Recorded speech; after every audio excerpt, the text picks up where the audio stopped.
This is the Detroit Sports Podcast Network.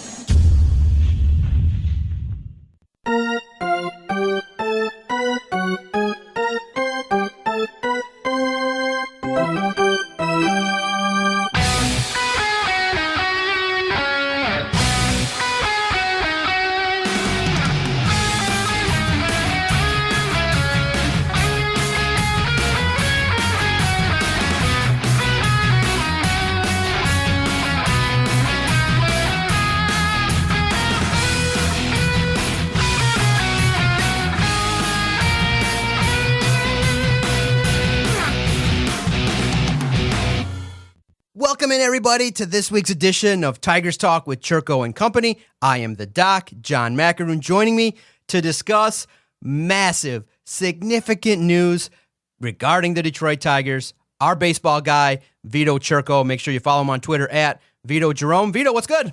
All eyes on the Mize, baby. Okay, that's all I got to say, baby. We got him going Wednesday night now in Chi-Town at Guaranteed Rate Field against the White Sox. What is better than that? And then 3 prospects called up at the same time for the price of 1, John. On top of Mize, you have Scoopel going Tuesday night in Chicago. Ezek, I think it's Ezek, by the way, right? I think it's Ezek, though, Paredes, third baseman, and Monday night at third, and hit 8, and hit a 2-run single. I mean, God, man, he looked really good. Blasted one almost out of the ballpark. It went foul, by the way. But it was exciting to see him on Monday night. And this is just a fresh breath of air, right, of excitement, of hope for the Tigers right now. Losers are 6 in a row at this point, falling to 9-11 overall, and 20 straight losses. They just finished off this past weekend against the division rival Cleveland Indians. Pathetic, inexcusable, and I don't care how bad the Tigers have been in recent memory, still to lose 20 in a row against a single club, man. It's historic. It's not the longest in Major League Baseball history against one opponent, but it's right up there, John. It's ugly, and the Tigers needed, man, big time, some excitement, that hope that they were lacking, and they didn't have it. They were just in a desperate mode, in a somber mood after, the weekend once again, and getting swept, and losers are 6 in a row now after Monday night. But anyways, they needed that source of rejuvenation, that source of excitement, and they get that now in the form of Scoobel, Mize, and Paredes. Vito, look, we didn't get a chance to record last week, but on the heels of a downturn, what 1 or 2 factors in your mind have contributed to a week that was pretty awful? I mean, you're expected to compete against your division, and it didn't go that way, getting swept out against Cleveland, 20 consecutive losses against a divisional rival. Look, I know that it might not be something where we're going to expect the Tigers to win a series against Cleveland, but to lose each and every game was quite disappointing, and it culminated in really an awful week. I think a week in which the Tigers only secured 1 victory. So they came back down to earth, and the fans were upset. They were screaming from the high heavens, messaging us on Twitter at Detroit Podcast. They were like, what's going on with Casey Mize? The organization's being cheap. What's going on with this Super 2 nonsense? We don't care about that. We want to see Casey Mize and these young cats up here. But unfortunately, what's highly unusual is that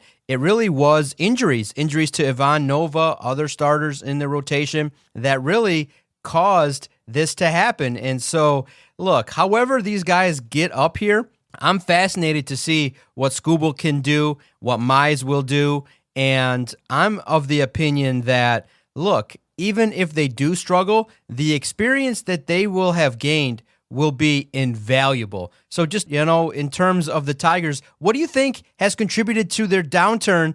And at least, the very least, Al Avila was forced into bringing these guys up. Look, even though it might have been not the exact way we wanted them to come up, at least they're up, and it'll bring at least some excitement, some positivity. If a team is not going to be competitive on the baseball diamond, then at least have your young cats up here learning the ropes, being around it. And I think fans of Detroit and fans of the Tigers were elated to hear the news. But first, I want to get your sense. What's happened to the Tigers? Why are they not winning anymore?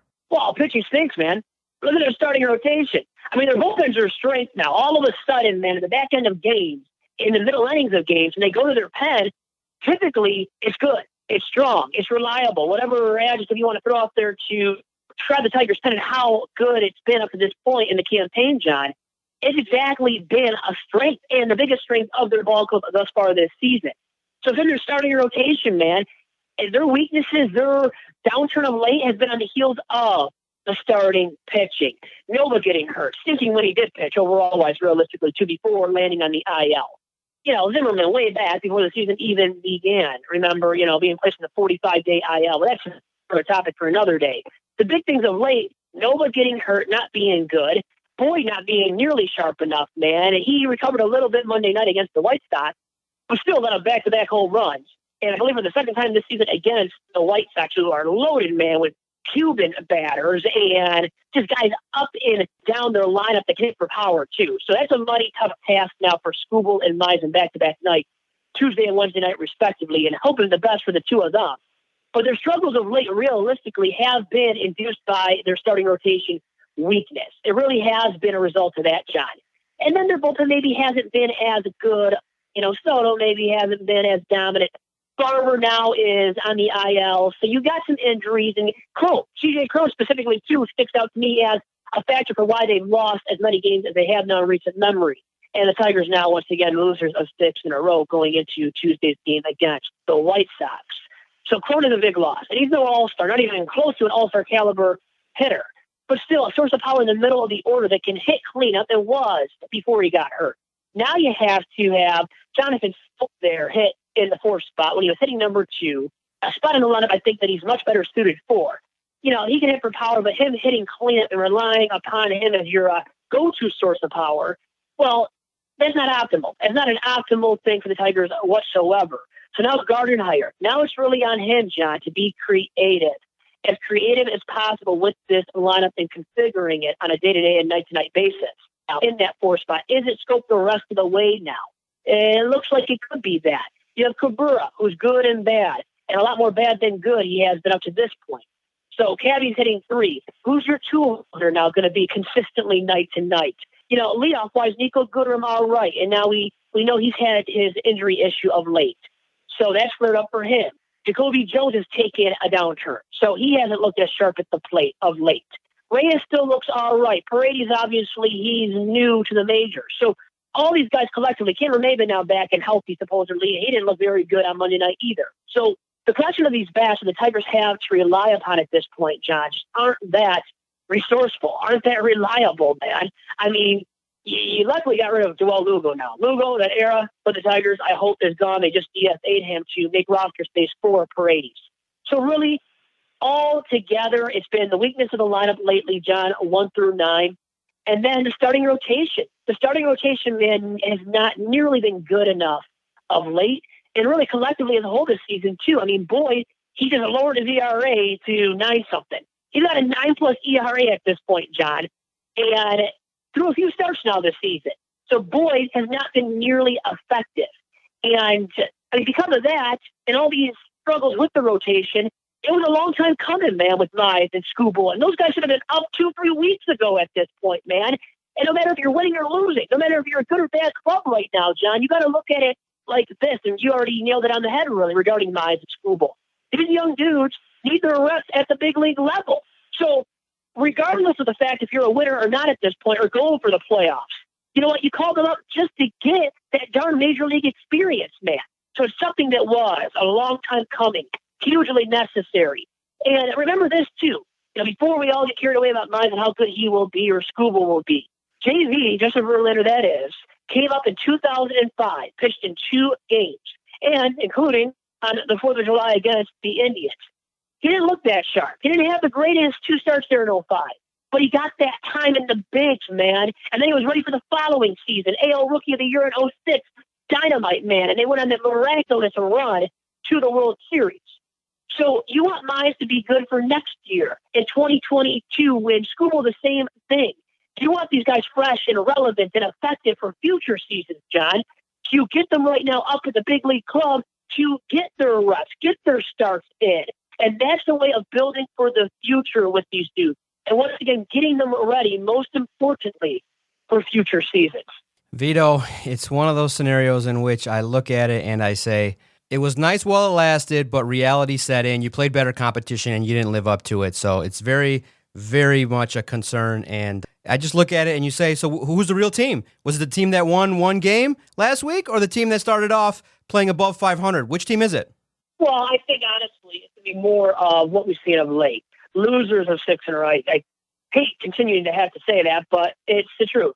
It's a fact. We have to accept it. This club and the way that it's played in recent memory over the course of the last week is realistically what the Tigers are going to be the rest of the way this season as well. A middling ball club that's going to fall well under 500 by the end of the season.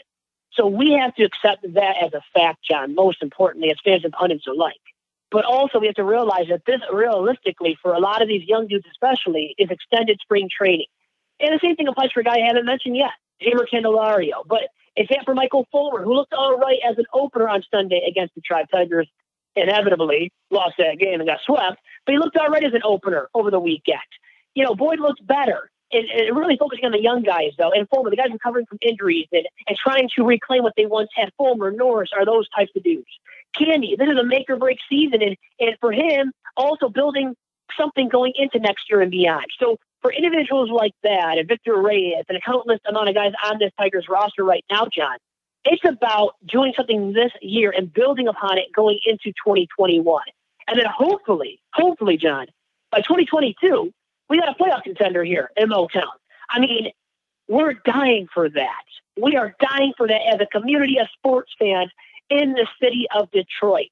We have the Wings picking in the draft high because they've sucked in recent memory. The Pistons, same thing applies. The Lions, we know all about that. Working at SIL Lions, how bad they have been in recent memory, winning 6 games 2 years ago and going 3-12-1 a year ago. Tigers only won 47 games last season.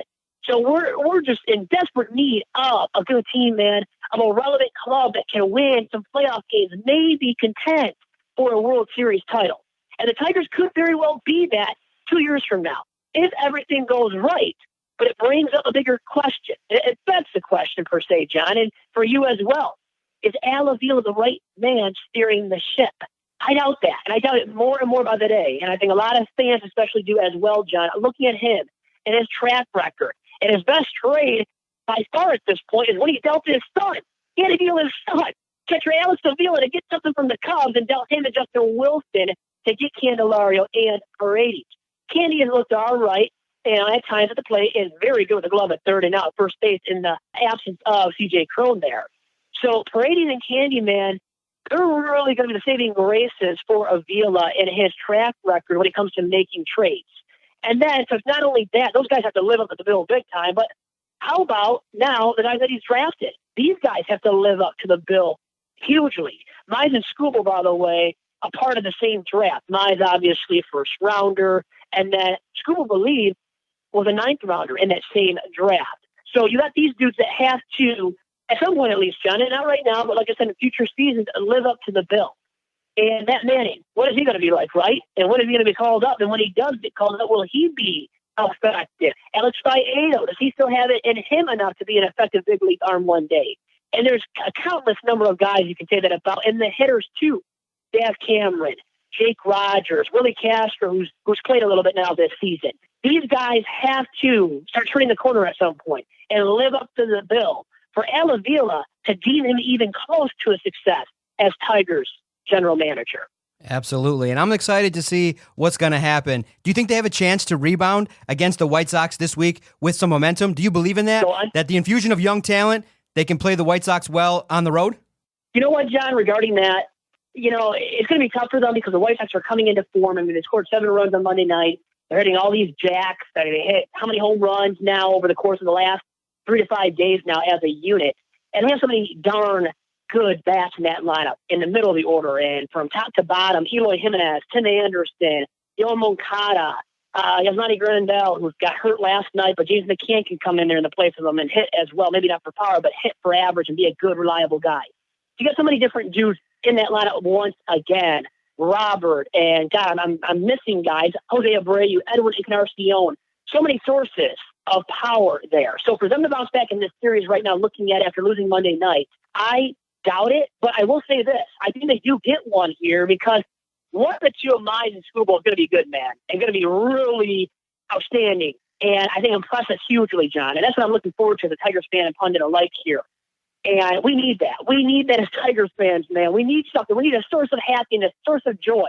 And one of these two individuals, I think, will start well enough Tuesday or Wednesday to get the Tigers a W in this series against the White Sox.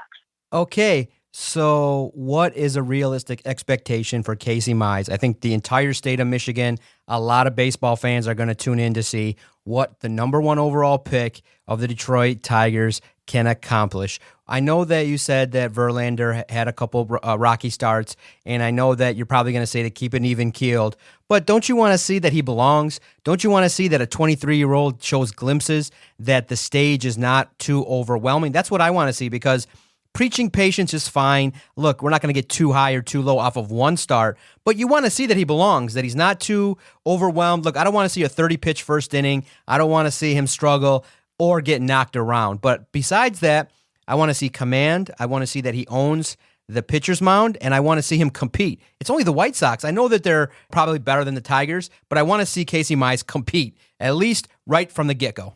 Well, what can he do then, John? I mean, go 5, go 6 innings, and would that be satisfactory for Tigers fans? I think it would be, and I think he'll be on a pitch limit. I don't know what that will be constituted and implemented by Ron Gardenhire and company there. But he might only throw 60 to 75 pitches. So what does that get him? That's probably only going to get you 5 innings of work. So let's say he does that. Quality outing, then that would be. And I think for me, yes, that would be satisfactory. But what do you think the Tigers fans would view that as?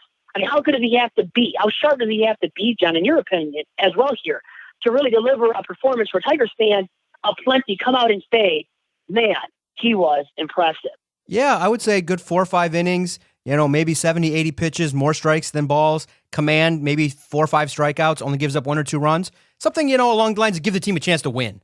Well, that's the most important thing, right? I mean, you have to try to get the team in position to get a W. I mean, desperately needed, 6 losses in a row. You want that turnaround now. You're in quickly with these guys. Screwball coming in on Tuesday, and you want him to be dynamite. You want Mize to be dynamite on Wednesday. But you still have to temper, right, and lessen your expectations at least a little bit, because you have to be patient with these guys. You need that at least middle tier level of patience with both individuals, because they are so darn young. And who knows if they realistically are ready to go against higher level Major League Baseball competition, which there's a lot of it in this White Sox order. There's a lot of it with the Indians, a lot of it with the Twinkies there in Minnesota. You have so many, even the Royals, Whit Merrifield and Jorge Soler. So up and down in the Tigers division that they play in, the American League Central division that is, you have so many good potent bats for their whole entire pitching staff to go through, let alone guys that are just fresh onto the scene, such as Mize and Scooble. So you have to, once again, I think, temper your expectations a little bit at least. But at the same time, I think Casey Mize, he's very capable of throwing you 5 innings and maybe allowing 5, 6 hits, K'ing 3, 4 batters, maybe even 5 batters, 6 batters. So why can't you do that? And why can't we expect that as Tigers fans? I say we should, and I believe it is a realistic expectation for Casey Mize in his Major League debut on Wednesday night.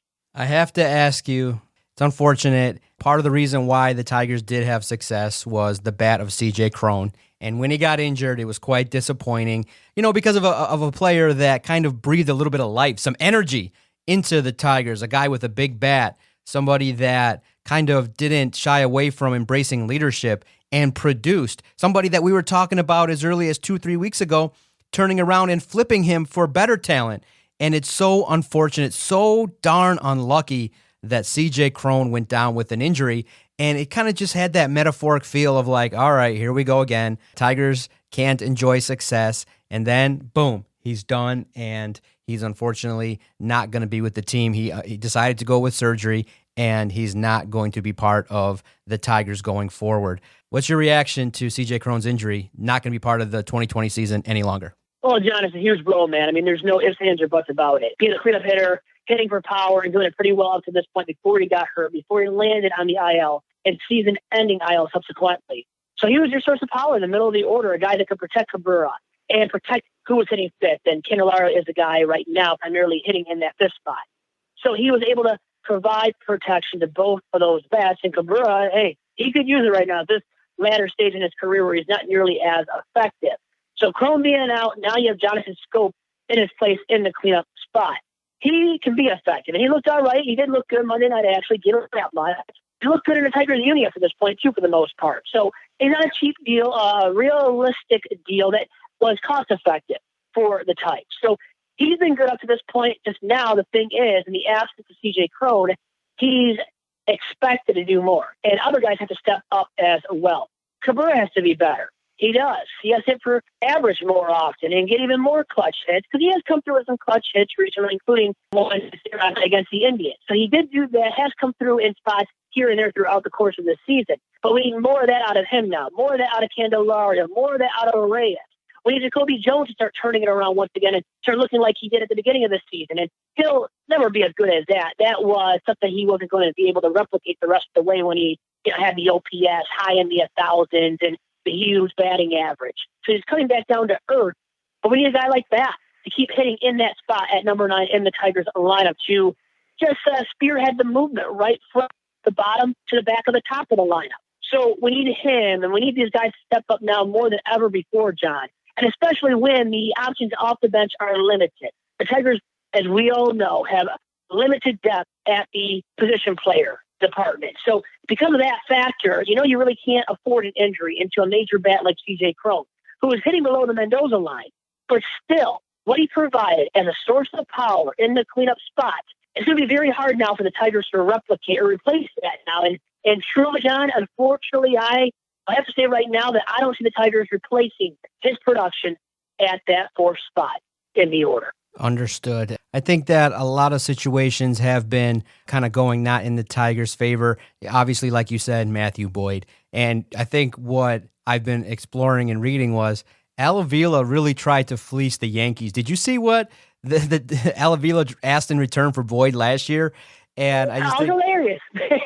We can laugh about it all day. Yeah. Yeah, absolutely. And now, unfortunately, Boyd is struggling, and I think it's more of a mental thing. He said that he's trying to focus too much on the gun, his placement's off. I mean, giving up back-to-back home runs and giving up too many hits, not in control of his pitches. I just think that Matthew Boyd, I don't know, what's your confidence level that he can get back to the form that he displayed? It just kind of appears like it's going to be a player that you didn't take advantage of, and you now have a player that is nowhere near his worth as high as he was last year at the deadline. And that's a mistake. It just is inherently a mistake when you have a talented player and you don't take advantage of a trade opportunity. It seems like Al Avila has had that opportunity to trade some players, and he hasn't.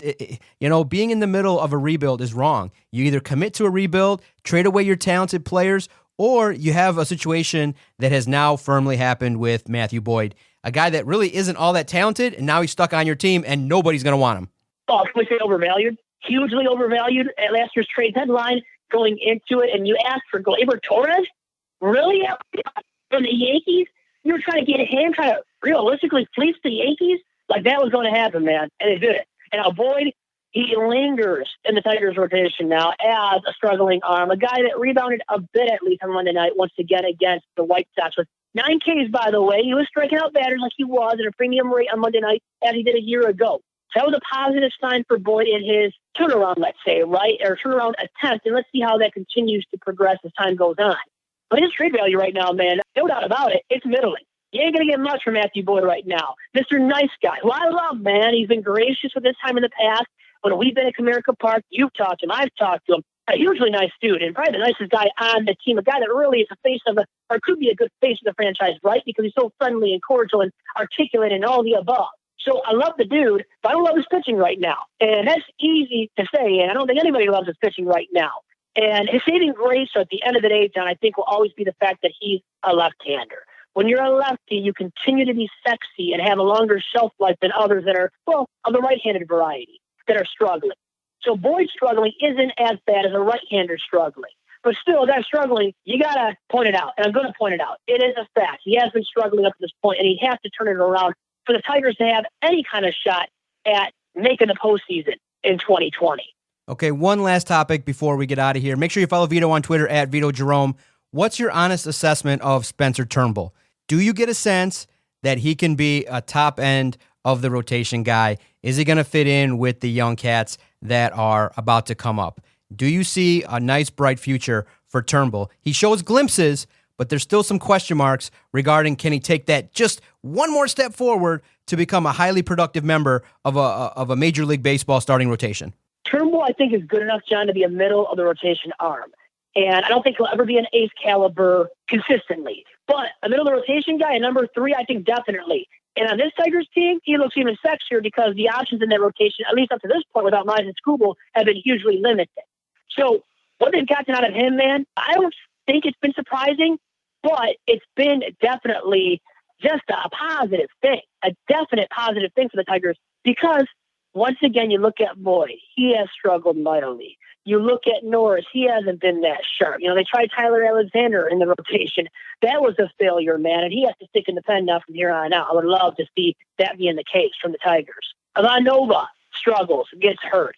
All of these guys, you can go up and down the rotation from 1 through 5, 1 through 6 even, right, because they've used spot starters, and bring up the fact that these guys have underachieved. Just aren't good, reliable starting arms moving forward either. So you want to move on from them, and you have to, and that's why they brought up Casey Mize and Tariq Skubal finally. But in terms of Turnbull, once again, I like what he's done. I like what he's shown up to this point, and especially as a strikeout pitcher. Tigers love that, and Major League Baseball clubs love that in general. So I think Turnbull can be that, but not as an ace guy in your rotation, but as that middle of the rotation arm, once again. Very good podcast recording, Vito. Oh, man. The trials and tribulations. Next week, we'll have a comprehensive review of the debuts of some young rookies, and we'll see if the Tigers can turn things around indeed. Otherwise, they may have to just look at selling at the deadline. It's going to approach relatively quickly. We'll be talking about some opportunities next week because the deadline is August 31st. Make sure you follow Vito on Twitter at Vito Jerome. Follow the network at Detroit Podcast. We appreciate all those who have subscribed to the network. All you got to do is go to your favorite place that podcasts are located. Type in these 3 words, Detroit Sports Podcast. When you click subscribe, our daily content will find you. And we record podcasts about the Tigers, the Michigan Wolverines. We've now decided to go back and relive different seasons of the Detroit Lions in a podcast we call The Throwback. It's really excellent. The flagship podcast, Doc and Jock. We greatly appreciate all the new subscribers. Each and every week, we're seeing new engagement, new subscribers, and we've been around since 2013, the Detroit Sports Podcast Network, and Vito is a highly qualified member, the baseball elite, a member, Vito Chirco, and you've just downloaded the latest edition of Tigers Talk with Chirco and Company. Adios.